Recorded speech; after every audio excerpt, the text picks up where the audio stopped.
Que ma bouche chante ta louange, Seigneur. Voilà ce que nous venons exalter en ce 24e dimanche du temps ordinaire. Rassemblés en un seul peuple, peuple bien-aimé de Dieu, nous pensons à tous ceux et celles qui souffrent. Et une pensée spéciale pour la reine d'Angleterre qui nous a quittés. Et nous allons demander au Seigneur d'accompagner chacun d'entre nous. Qu'il donne la paix à celles et ceux qui l'attendent, que ces prophètes soient reconnus dignes de lui. Seigneur, écoute les prières de ton appel et de ton peuple. Au nom du Père et du Fils et du Saint-Esprit. Le Seigneur soit avec vous.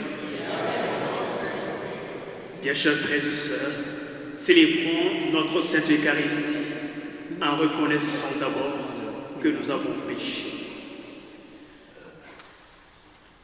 Je confesse à Dieu Tout-Puissant, je reconnais devant vous, frères et sœurs, que j'ai péché en pensée, en parole, par action et par omission. Oui, je vraiment péché, c'est pourquoi je subis la bienheureuse Vierge Marie, les anges et tous les saints, et vous aussi, frères et sœurs, de prier pour moi, le Seigneur notre Dieu. Que Dieu Tout-Puissant nous fasse miséricorde, qu'il nous pardonne nos péchés et nous conduise à la vie éternelle. Amen.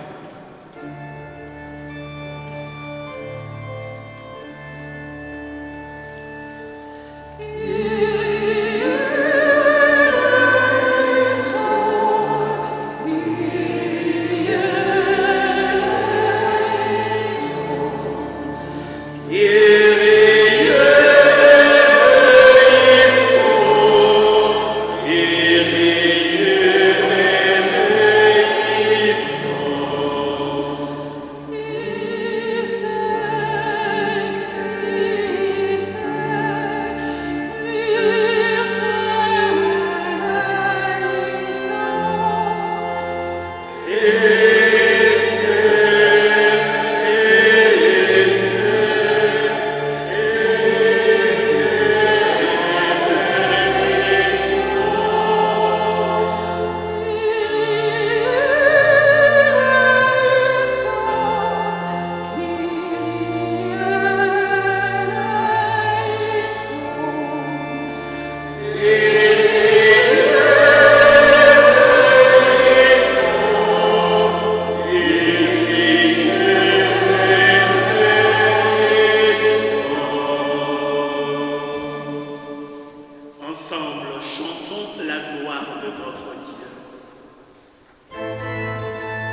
En paix, prions le Seigneur.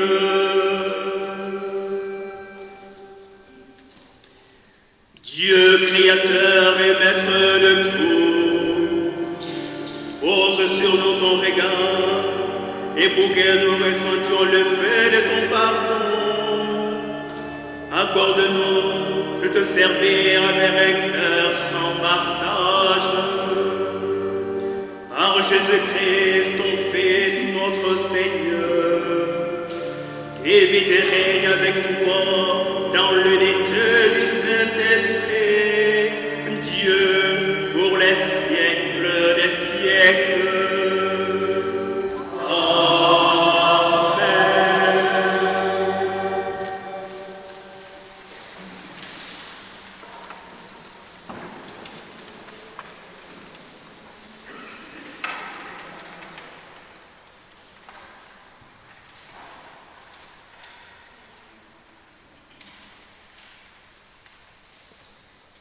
Lecture du livre de l'Exode. En ces jours-là, le Seigneur parla à Moïse.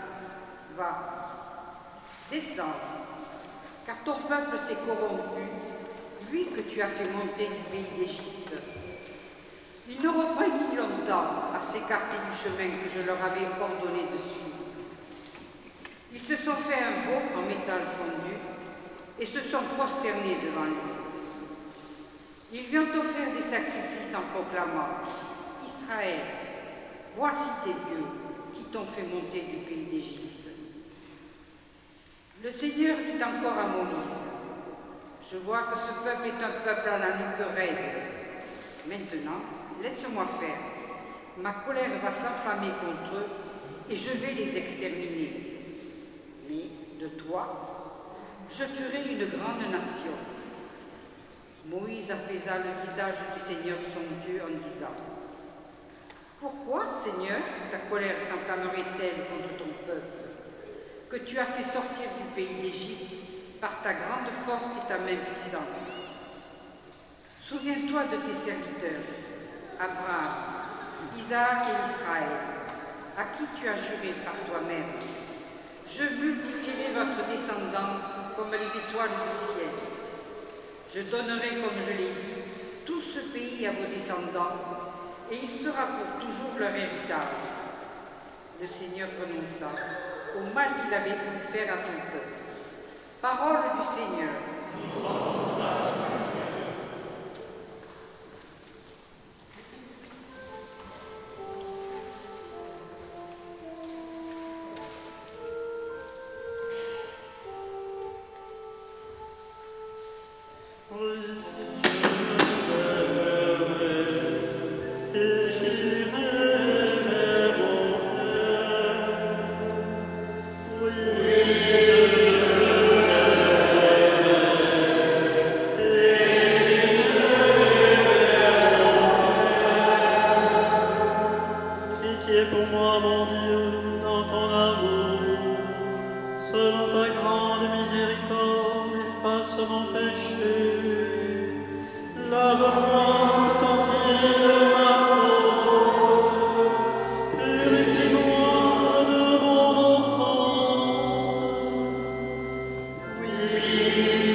de la première lettre de saint Paul à Timothée.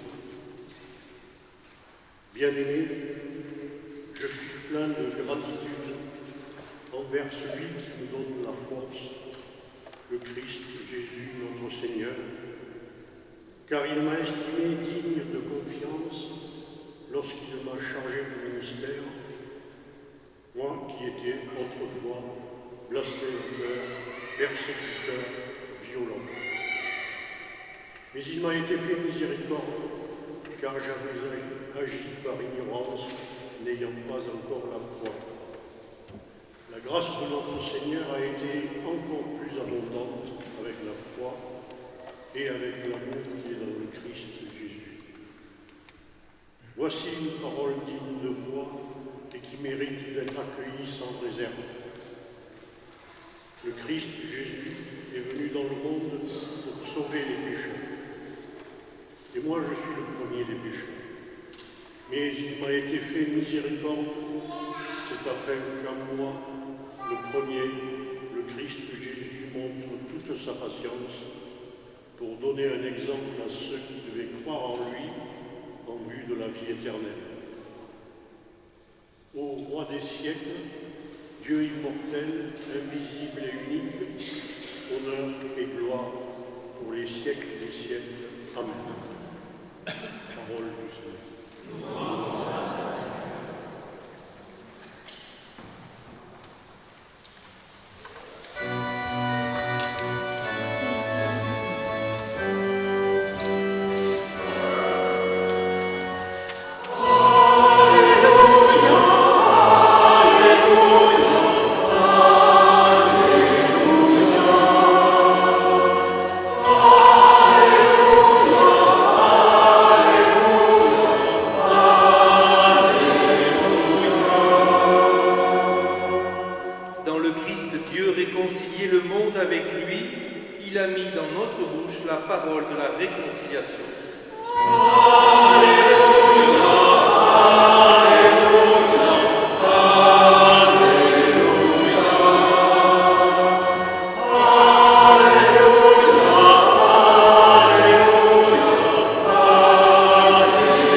Cet homme fait bon accueil aux pécheurs et il mange avec eux.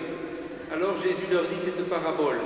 Si l'un de vous a 100 brebis et qu'il en perd une, n'abandonne-t-il pas les 99 autres dans le désert pour aller chercher celle qui est perdue jusqu'à ce qu'il la retrouve? Quand il l'a retrouvée, il la prend sur ses épaules tout joyeux et de retour chez lui, rassemble ses amis et ses voisins pour leur dire « Réjouissez-vous avec moi, car j'ai retrouvé ma brebis, celle qui était perdue. » Je vous le dis, c'est ainsi qu'il y aura de la joie dans le ciel pour un seul pécheur qui se convertit, plus que pour 99 justes qui n'ont pas besoin de conversion. Ou encore, si une femme a 10 pièces d'argent et qu'elle en perd une, ne va-t-elle pas allumer une lampe, balayer la maison, chercher avec soin jusqu'à ce qu'elle la retrouve? Quand elle l'a retrouvée, elle rassemble ses amis et ses voisines pour leur dire « Réjouissez-vous avec moi, car j'ai retrouvé la pièce d'argent que j'avais perdue. » Ainsi, je vous le dis, il y a de la joie devant les anges de Dieu pour un seul pécheur qui se convertit. Jésus dit encore, un homme avait 2 fils. Le plus jeune dit à son père, « Père, donne-moi la part de ta fortune qui me revient. » Et le père leur partagea ses biens. Peu de jours après, le plus jeune rassembla tout ce qu'il avait et partit dans un pays lointain, où il dilapida sa fortune en menant une vie de désordre. Il avait tout dépensé, quand une grande famine survint dans ce pays. Et il commença à se trouver dans le besoin. Il alla s'engager auprès d'un habitant de ce pays qui l'envoya dans des champs garder les porcs. Il aurait bien voulu se remplir le ventre avec les gousses que mangeaient les porcs, mais personne ne lui donnait rien. Alors il rentra en lui-même et se dit, « Combien d'ouvriers de mon père ont du pain en abondance, et moi ici je meurs de faim. Je me lèverai, j'irai vers mon père et je lui dirai, « Père, j'ai péché contre le ciel et envers toi, je ne suis pas digne d'être appelé ton enfant. Traite-moi comme l'un de tes ouvriers. » Il se leva et s'en alla vers son père. Comme il était encore loin, son père l'aperçut et fut saisi de compassion. Il courut, se jeta à son cou et le couvrit de baisers. Le fils lui dit, « Père, j'ai péché contre le ciel et contre toi, je ne suis plus digne d'être appelé ton fils. » Mais le père dit à ses serviteurs, « Venez apporter le plus beau vêtement pour l'habiller, mettez-lui une bague au doigt et des sandales aux pieds. Allez, cherchez le veau gras, tuez-le, mangeons, festoyons, car mon fils que voilà était mort et il est revenu à la vie, il était perdu et il est retrouvé, et ils commencèrent à festoyer. » Or, le fils aîné était au champ. Quand il revint et fut près de la maison, il entendit la musique et les danses. Appelant un des serviteurs, il s'informa de ce qui se passait. Celui-ci répondit, « Ton frère est arrivé et ton père a tué le veau gras, parce qu'il a retrouvé ton frère en bonne santé. » Alors le fils aîné se mit en colère et il refusait d'entrer. Son père sortit le supplier, mais il répliqua à son père, « Il y a tant d'années que je suis à ton service, sans avoir jamais transgressé tes ordres, et jamais tu m'as donné un chevreau pour festoyer avec mes amis. Mais quand ton fils, que voilà, est revenu après avoir dévoré ton bien avec des prostituées, tu as fait tuer pour lui le veau gras. » Le père répondit, « Toi, mon enfant, tu es toujours avec moi, et tout ce qui est à moi est à toi. Il fallait festoyer et se réjouir, car ton frère que voilà était mort, et il est revenu à la vie. Il était perdu, et il est retrouvé. » Acclamons la parole de Dieu. Gloire à toi, Seigneur Jésus.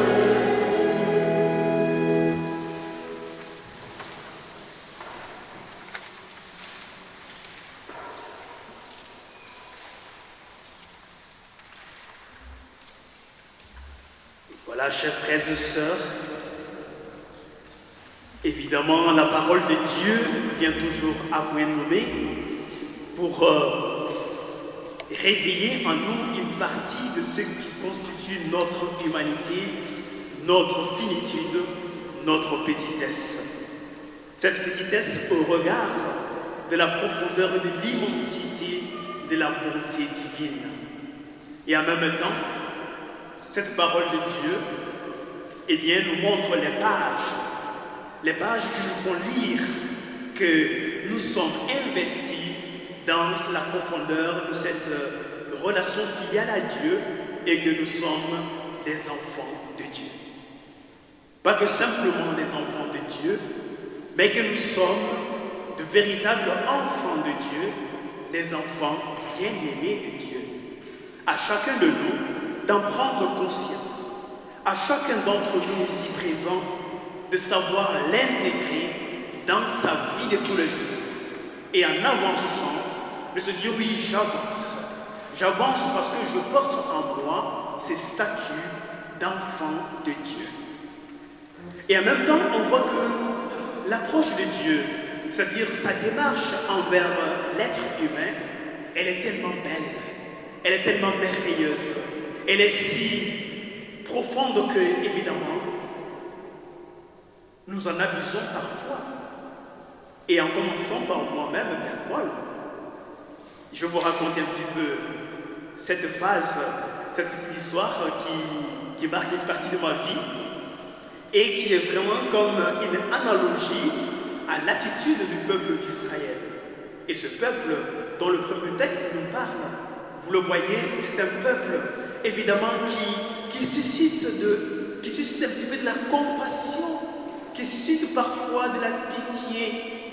Ce peuple, mais en même temps, essaie toujours d'en appeler, de tirer un petit peu sur la ficelle de la bonté de Dieu. Eh bien, ce peuple qui est versatile, un peuple qui est changeant, un peuple qui porte plusieurs couleurs dans ses paroles et dans ses attitudes. Eh bien, moi, Paul, quand j'avais 10, 11, 12 ans, la phase pré-adolescence, eh bien, je me retrouve un petit peu, en réfléchissant et en méditant les textes, je me retrouvais un petit peu dans le statut, encore dans l'attitude de ce peuple d'Israël. J'étais évidemment, peut-être certains aussi vont se retrouver dedans, j'étais un gamin assez perturbateur, c'est-à-dire que je perturbais beaucoup. Quand on est quelque part, eh bien, ben voilà, je faisais du n'importe quoi, et puis comme ça, parce que voilà. Et ensuite, j'étais quelqu'un qui était canaille. Voilà, canaille, ça veut dire que je provoquais. Provoquer parce que voilà, je voudrais juste provoquer pour voir la réaction des autres. Et puis, j'étais aussi un garçon qui avait la tête un petit peu dure. Et ma mère le savait très bien, ma mère me connaissait très bien. Et à chaque fois qu'on était quelque part, alors j'essayais tout à fait. J'abusais un petit peu de la bonté de ma mère parce qu'elle est aussi un petit peu flexible. Et moi aussi, j'avais développé en fait des astuces et des petites manières. Quand ça ne va pas, quand je sais que justement elle va me punir, j'avais aussi une petite attitude à son égard, comme ça l'apaisait et elle oubliait un petit peu ce que je fais. Et bien, ben voilà, ça allait bien. Mais parfois, c'était beaucoup plus difficile et donc elle s'énervait, comme dans le premier texte qu'on a écouté. Le Seigneur, évidemment, il s'est énervé à cause du comportement du peuple d'Israël. Ce comportement qui est parfois inadmissible, inacceptable. Un enfant qui a la tête dure, un enfant qui est capricieux, un enfant, en fait, qui est très canaille. Et il dit, mais si c'est comme ça, je vais le punir. Je vais punir ce peuple. Sauf que là, il y avait quelqu'un que j'appelle un intercesseur. Un intercesseur, c'est quelqu'un qui était beaucoup plus attentif, quelqu'un qui avait la capacité, cette faculté d'apaiser le cœur de Dieu vis-à-vis de ce peuple canaille. Et donc, vous l'avez entendu, Moïse est intervenu et a demandé au Père éternel, à Dieu, de se calmer. Oui, d'être un peu plus serein et miséricordieux vis-à-vis de son peuple. Puisque ce peuple, c'est son enfant. Ce peuple, il a modélé pour qu'il soit tout à fait la lumière d'autres nations. Et bien là aussi, de manière analogique à ma petite histoire, et bien j'avais aussi compris cette manière d'être un petit peu. Et quand ça n'allait pas, quelque part, et que ma mère était en colère, et qu'elle cherchait, parce que vous savez, chez nous en Afrique, on ne cherche pas à midi 14h. Hein. Quand un gamin, et bien voilà, il ne se tient pas bien, qu'est-ce qu'on fait? Et bien voilà, oui, c'était ça. Et là, du coup, je pense que personne ne pouvait lui dire, mais pourquoi tu as fait ça? Parce que tout le monde voyait que ben voilà, l'enfant, il a mal agi. Et donc, la maman, elle était là à me chercher et à me donner des fessées. Eh bien, qu'est-ce que je faisais? Quand je sentais que ma maman, en fait, elle cherchait un chemin pour venir vers moi, eh bien, j'avais ma tante à côté. Et je courais pour aller m'accrocher au rein de ma tante. Et comme ça, je pleurnichais un petit peu. Et ma tante, elle venait. Elle suppliait un petit peu ma mère, elle essayait tout à fait de négocier avec ma mère, en quelque sorte, elle intercédait pour moi, mais à condition que je change, à condition que je m'améliore, à condition que je sois à l'écoute des conseils de ma mère, à condition que je sois davantage attentif à ce qu'elle me donne comme directive et comme consigne. Et finalement, eh bien, on l'a compris tous les deux et ça marchait. Ça marchait. Heureusement, je suis là avec vous aujourd'hui pour témoigner de cette petite partie de ma vie. Et je me dis peut-être que certains d'entre vous ont vécu à peu près la même chose. Mais que ce qui est positif, c'est l'évolution, le changement et le changement positif. Eh bien, dans l'évangile que nous venons aussi d'écouter, il s'agit d'une question de changement. Il s'agit d'une question d'évolution que nous appelons tous, religieusement, la conversion. La conversion, ça dit d'être beaucoup plus positif selon la vérité et selon la lumière, de tendre vers la lumière, de correspondre un petit peu à ce qu'on attend de nous. Et je pense qu'on n'a pas véritablement besoin d'être profondément pratiquant pour savoir qu'il faut changer, qu'il faut évoluer, mais que de manière positive, de manière convenable et surtout de manière à sorte que cela puisse nous mettre sur le chemin de la réconciliation, le chemin de l'alliance avec tous ceux qui sont autour de nous, et ainsi nous pouvons créer cultiver dans notre milieu de vie un espace de paix, un espace de sérénité, un espace de fraternité et surtout, nous pouvons créer entre nous un espace de bien-être. Jésus, c'est ce qu'il a voulu faire comprendre aux Juifs qui étaient là. Évidemment, Jésus est allé pour manger avec ce qu'on considérait comme les pécheurs, ce qu'on considérait comme les mis de côté de la société, ce qu'on considérait comme étant la peste de la société, rejeté, indexé du doigt. Jésus, il a bravé le regard de ceux qui se considéraient plus justes et il est allé vers eux. Finalement, la vérité a éclaté. Eh bien, il fait bon accueil aux pécheurs. Vous voyez, Jésus regarde un à un, avec vérité, ceux qui recriminèrent contre lui. Il voudrait leur faire comprendre que le Père est semblable à ce berger dans la parabole. Oui, son bonheur à lui, c'est d'avoir retrouvé sa brebis, celle qui était rebelle, celle qui était canaille, celle qui n'écoutait pas, celle qui n'était pas attentive, mais qu'il va la chercher, il va l'intégrer et il va la rétablir dans sa dignité de brebis bien-aimée. Et oui, par la suite, Jésus, il a fait comprendre par une réalité, une expérience humaine, celle du Fils prodigue. Et ce Fils également, qui s'est converti, c'est-à-dire qui change, ce Fils qui évolue de manière convenable, ce Fils qui s'ajuste à la trajectoire de la vérité de son Père. Ce Fils, il revient à la vérité. Tout cela est pour lui un trésor inestimable. Chaque enfant de Dieu est unique. Et donc chacun de nous aux yeux de Dieu est unique. Chacun a autant d'importance que tous les autres. Nous n'avons pas à les négliger. Oui, chers frères et sœurs, Dieu, notre Dieu, plein de miséricorde, notre Dieu, plein d'amour, Dieu, le Père de Jésus et notre Père éternel, il veut établir cette alliance dans l'histoire du saint. Et il veut l'établir de manière adaptée à chacun et à chacune d'entre nous. Il veut établir un partenariat pour œuvrer ensemble à une cause commune. Et la cause commune, c'est que l'homme soit sauvé. La cause commune, que l'homme soit heureux. La cause commune, que l'homme soit véritablement épanoui là où il est et ce qu'il est. Mais, je le dis et je le redis, il nous faut aller plus loin, nous. Si Dieu offre son pardon à chacun d'entre nous, de manière aisée, il offre aussi sa confiance. Il offre sa confiance. Et cette confiance, il nous faut la gagner. Cette confiance, il nous faut la développer. Cette confiance, il nous faut l'optimiser jour après jour. Et l'optimiser avec l'aide des uns et des autres.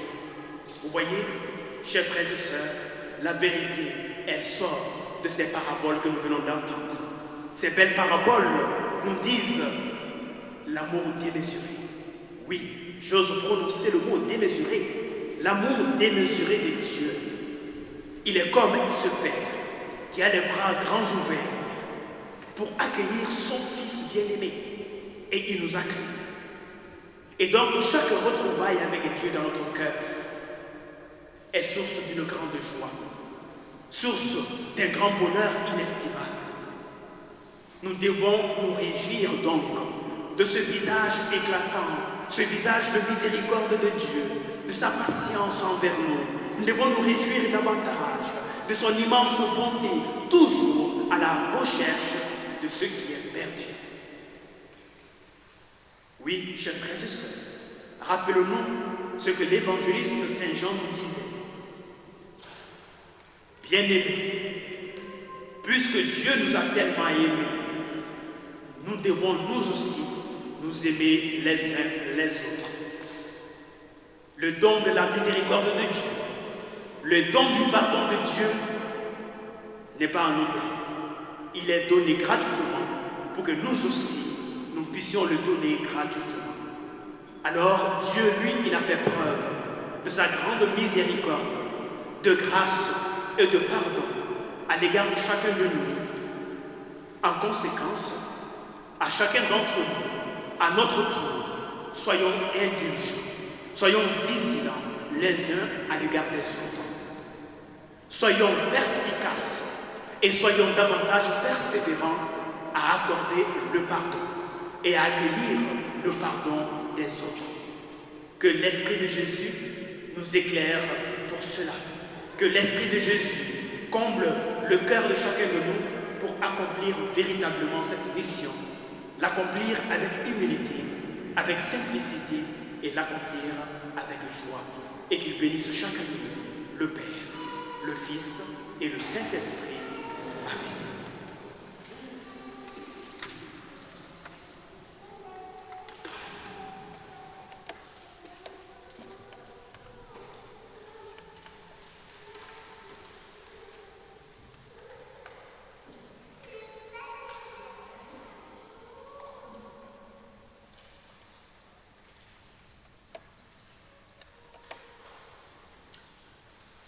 Et maintenant, d'un même cœur, un enfant bien-aimé de Dieu, nous professons maintenant notre foi catholique.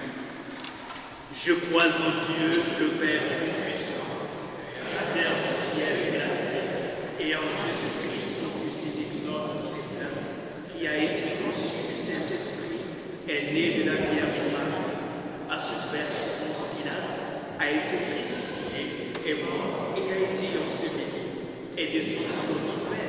Le troisième jour est ressuscité des morts, est monté aux cieux, est assis à la droite de Dieu, le Père Tout-Puissant, d'où il viendra juger les vivants et les morts. Je crois en l'Esprit Saint, à la Sainte Église catholique, à la communion des saints, à la rémission des péchés, à la résurrection de la chair, à la vie éternelle. Amen. Renouvelés dans la confiance divine, présentons maintenant à notre Dieu nos intentions les uns pour les autres et surtout pour l'Église.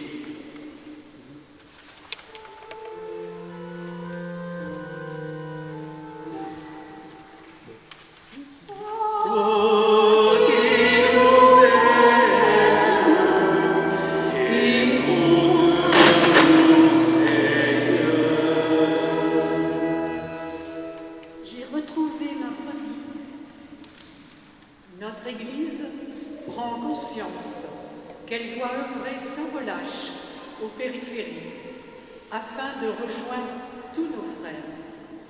Que son élan missionnaire ne soit jamais interrompu ou remis en cause. Écoute, Seigneur, notre prière.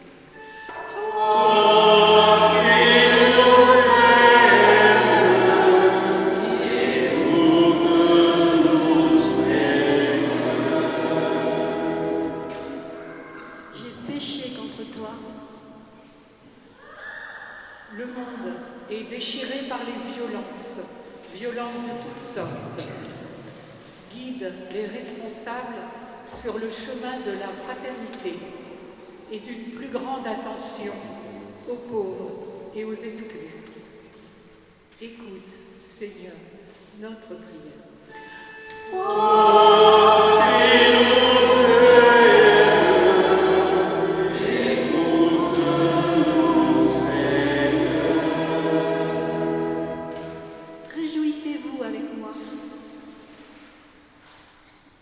L'actualité se préoccupe bien peu des personnes malades, isolées ou handicapées. Guide-nous auprès d'elles, ainsi que des enfants et des jeunes en situation d'exclusion. Écoute, Seigneur, notre prière. Toi qui nous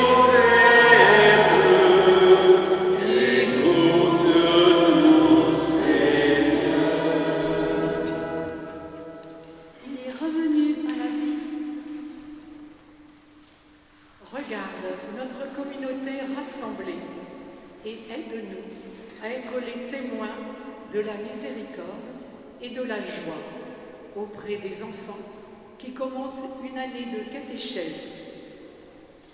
Écoute, Seigneur, notre prière.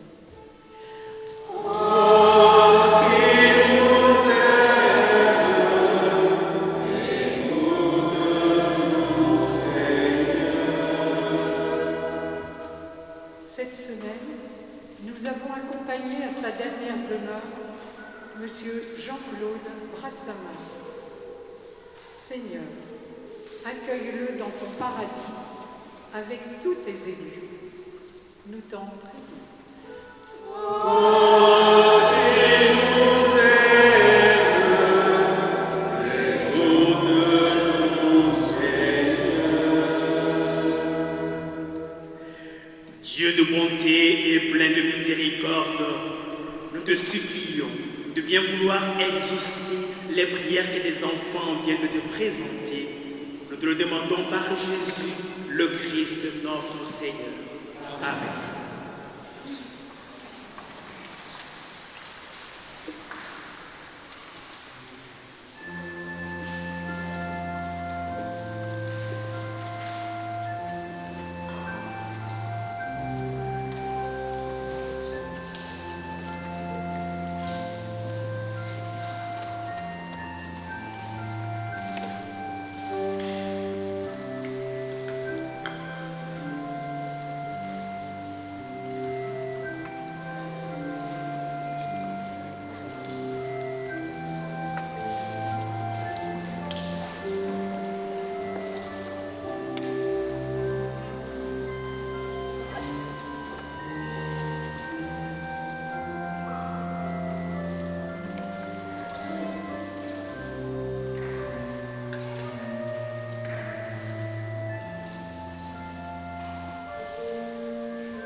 Priez, frères et sœurs, afin que mon sacrifice et aussi le vôtre soit agréable à Dieu le Père Tout-Puissant. Que le Seigneur reçoive de vos mains ce sacrifice à la louange et à la gloire de son nom, pour notre bien et celui de toute l'Église. Sois favorable à nos supplications, Seigneur, et dans ta bonté accueille les offrandes de ceux qui te servent. Que les dons offerts par chacun en l'honneur de ton nom soient utiles au salut de tous. Par Jésus le Christ notre Seigneur. Amen. Le Seigneur soit avec vous.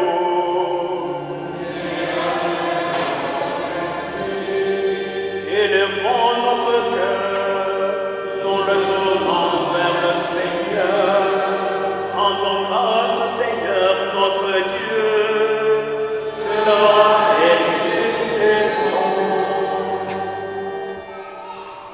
il est juste bon pour ta gloire et notre salut de t'offrir notre action de grâce toujours et en tout lieu, Seigneur, Père très saint, Dieu éternel et tout-puissant, par le Christ, notre Seigneur. Par sa naissance, il a renouvelé la condition humaine destinée à vieillir. Par sa passion, il a effacé nos fautes. Par sa résurrection d'entre les morts, il a donné accès à la vie éternelle.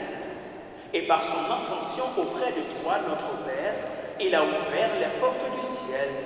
C'est pourquoi, avec la multitude des anges et des saints, nous chantons l'hymne de ta gloire et sans fin, nous proclamons.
Car c'est toi qui donnes la vie, c'est toi qui sanctifies toutes choses par ton Fils Jésus-Christ, notre Seigneur, avec la puissance de l'Esprit Saint. Et tu ne cesses de rassembler ton peuple, afin que du levant au couchant du soleil, une offrande pure soit présentée à ton nom. C'est pourquoi nous voici rassemblés devant toi, Dieu notre Père, et dans la communion de toute l'Église, nous célébrons le jour où le Christ est ressuscité d'entre les morts. Par lui, que tu as élevé à ta droite, nous te supplions de consacrer toi-même les offrandes que nous apportons.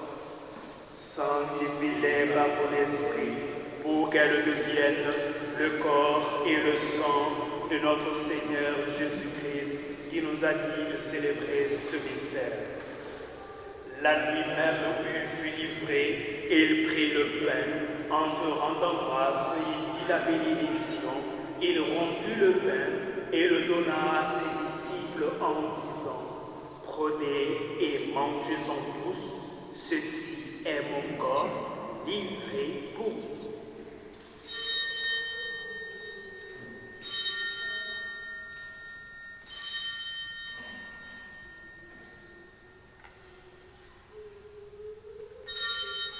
De même, après le repas, il prit la coupe, en te rendant grâce, il dit la bénédiction, et donna la coupe à ses disciples en disant, prenez et buvez-en tous, car ceci est la coupe de mon sang, le sang de l'alliance nouvelle et éternelle, qui sera versé pour vous et pour la multitude en rémission des péchés. Vous ferez cela en mémoire de vous.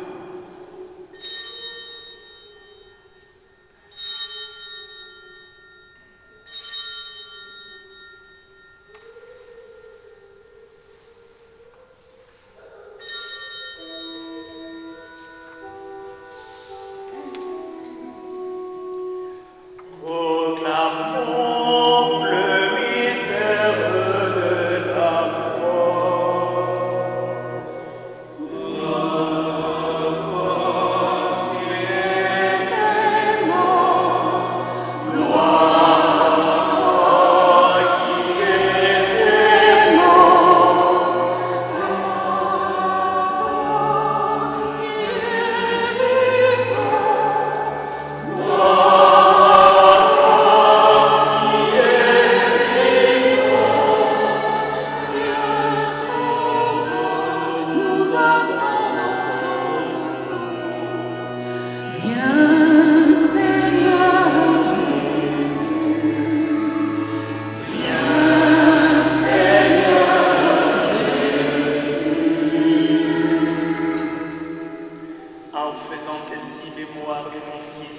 sa passion qui nous sauve, de sa glorieuse résurrection et de son ascension dans le ciel, alors que nous attendons son dernier avènement, nous t'offrons, Seigneur, en action de grâce, ce sacrifice vivant et saint. Regarde, nous t'en prions, l'oblation de ton Église et daigne reconnaître ton Fils qui, selon ta volonté, s'est offert en sacrifice pour nous réconcilier avec toi. Quand nous serons nourris de son corps et de son sang et remplis de l'Esprit Saint, accorde-nous d'être un seul corps et un seul esprit dans le Christ. Que l'Esprit Saint fasse de nous une éternelle offrande à ta gloire, pour que nous obtenions un jour l'héritage promis avec les élus. En premier lieu, la bienheureuse Vierge Marie, Mère de Dieu, Notre-Dame des Étangs, avec Saint Joseph, les bienheureux apôtres, les glorieux martyrs, Saint Sixte II, Saint Jean-Baptiste et tous les saints qui ne cessent d'intercéder auprès de toi et nous absolument.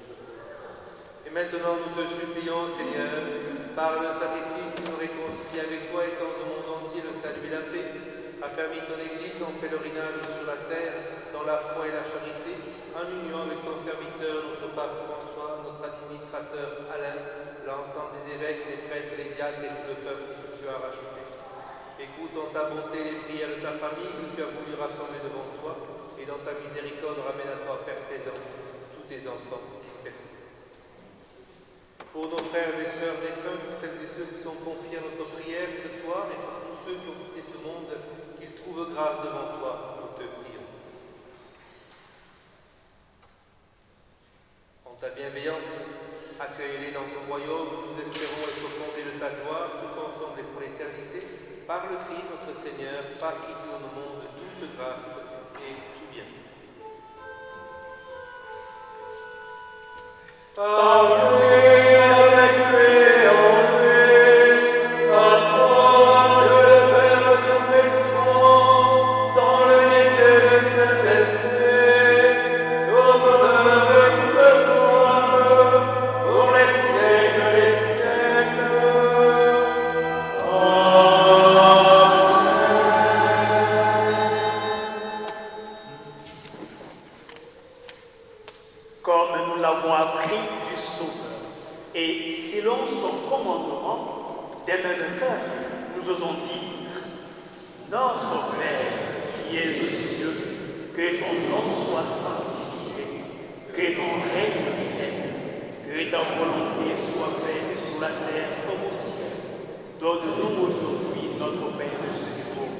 Pardonne-nous nos offenses, comme nous pardonnons aussi à ceux qui nous ont offensés, et ne nous laisse pas entrer en tentation, mais délivre-nous du mal.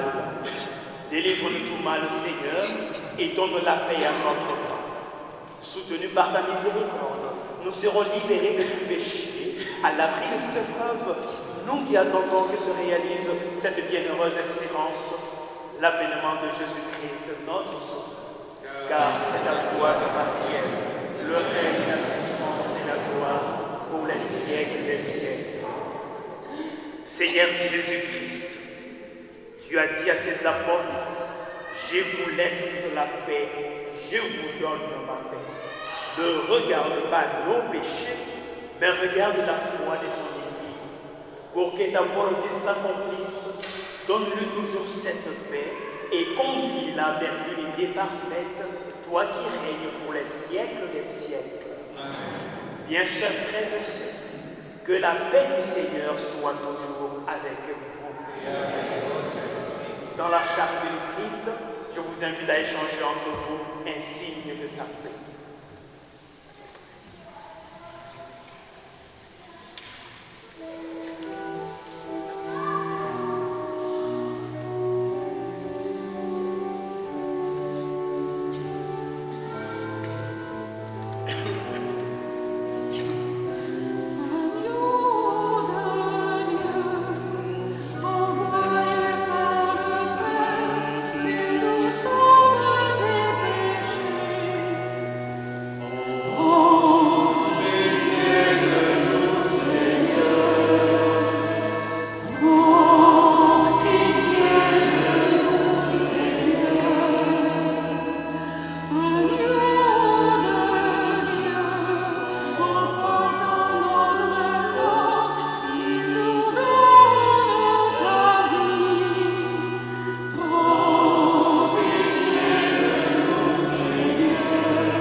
Voici l'agneau de Dieu, voici, c'est lui qui enlève les péchés du monde.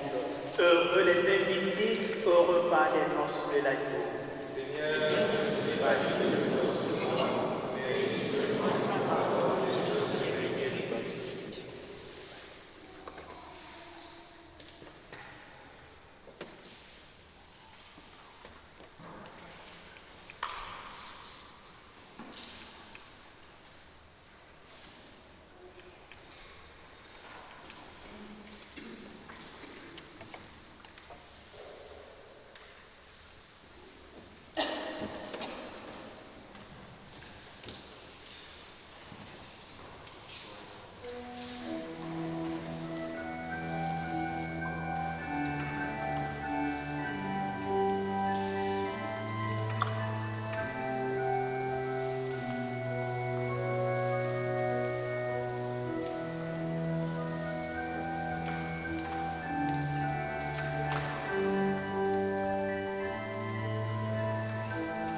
Voilà, juste avant la prière finale et la bénédiction, quelques annonces.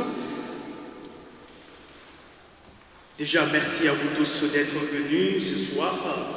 D'un même cœur, nous avons exalté le Seigneur, nous nous sommes mis à son écoute. Il nous envoie pour annoncer la bonne nouvelle du salut.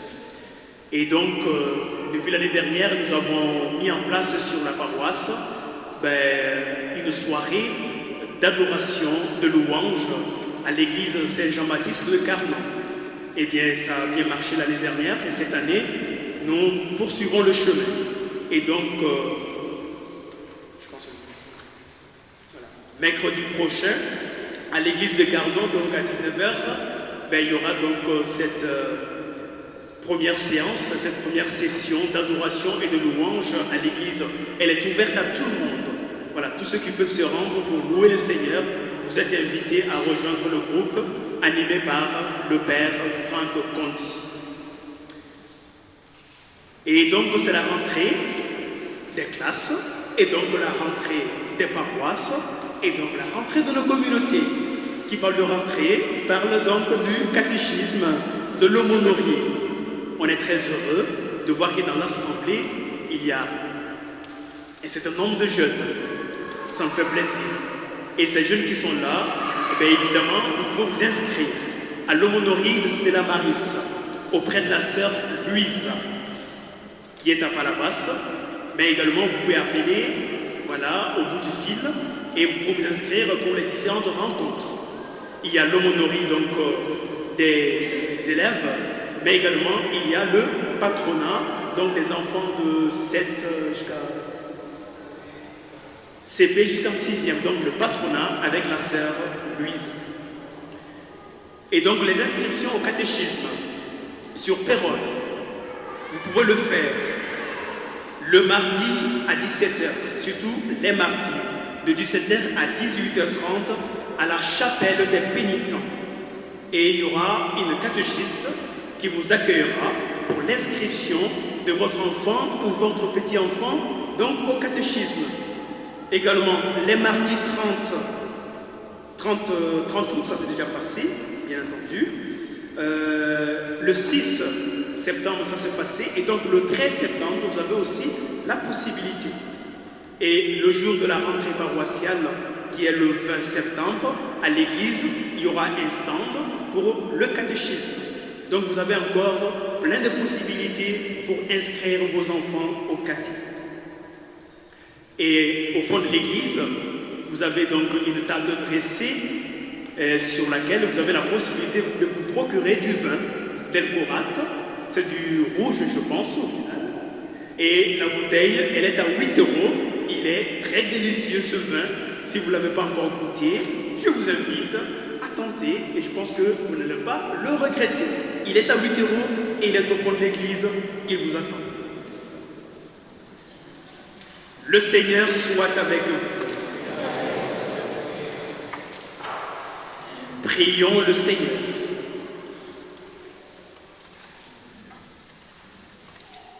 Que la force agissante de ce don divin, nous t'en prions Seigneur, saisisse nos esprits et nos corps, afin que son influence, et non pas notre sentiment, prédomine toujours en chacun de nous.